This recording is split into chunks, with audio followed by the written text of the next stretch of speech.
Got a deal here, a deal for you ladies and gentlemen. Line up, line up, line up. We have a giant TCR, 7.05 kilos. So that's about 300 grams heavier. There's no pedals.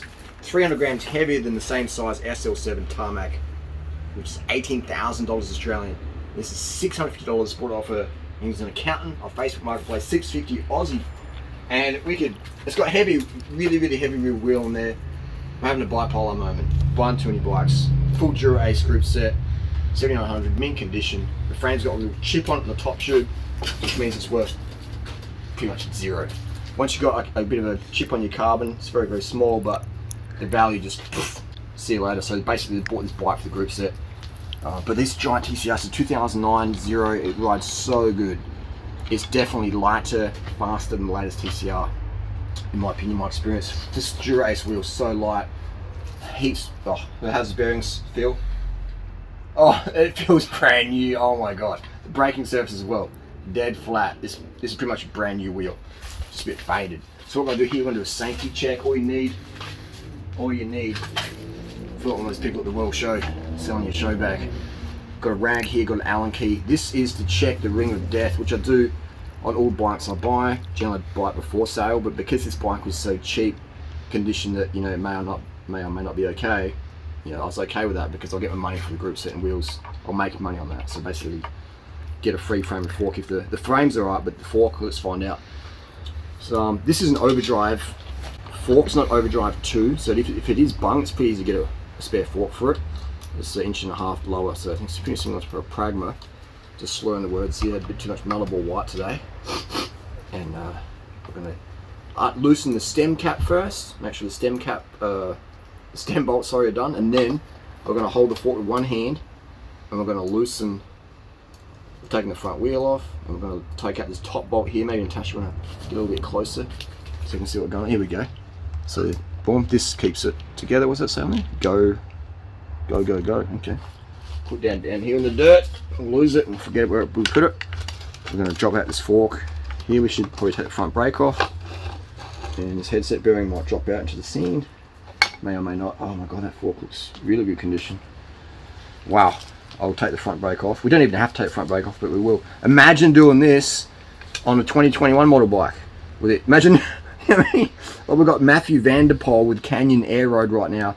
The Air Road debacle, the entire team, you know, his team has to change entire bikes, and even Movistar as well, Valverde, and that they have to ship whole new bikes to the team. Imagine the logistical nightmare of that. That is just insane. And here we have durianrider in his backyard, just flipping and stripping a giant TCR from 2009, which would be lighter. This bike would be lighter than Mathieu van der Poel's bike, literally. Wish I could ride as fast as him though. So I'm gonna take this front brake off. This is, I go with logic. We live in a very illogical world, and we see that in the bike industry. Got a problem with the handlebar, the entire team has to change bikes. Imagine the logistics and all the waste of money and resources that have to go with that. I really feel for Canyon, but I guess that's what you get when you sell proprietary parts. So this fork can just hang now here. I'll come undo your way, Natasha. Actually, I'll put this bike down in case it does drop. Being mindful of any headset bearings that may fall out. All right. There we go, one just dropped out. We'll clean that. Natasha, if you could squat down, sweetheart.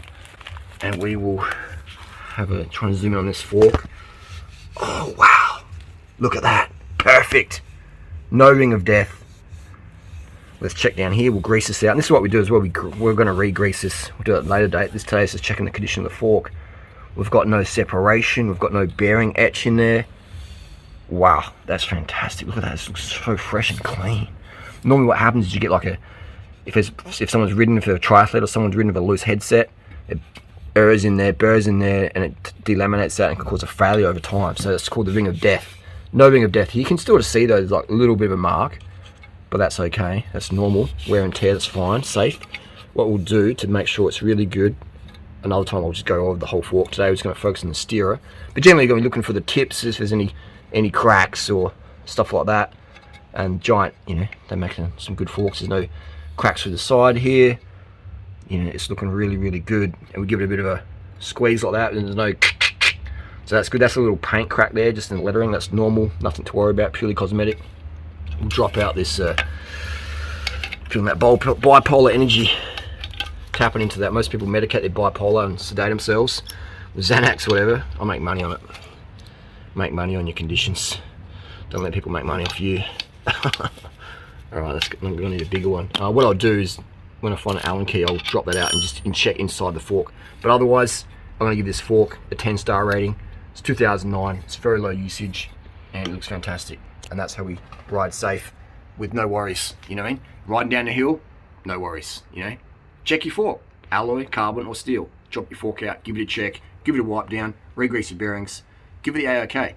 Learn how to do this. It's super simple. If a degenerate like me can do it, anyone can do it. Thanks for watching.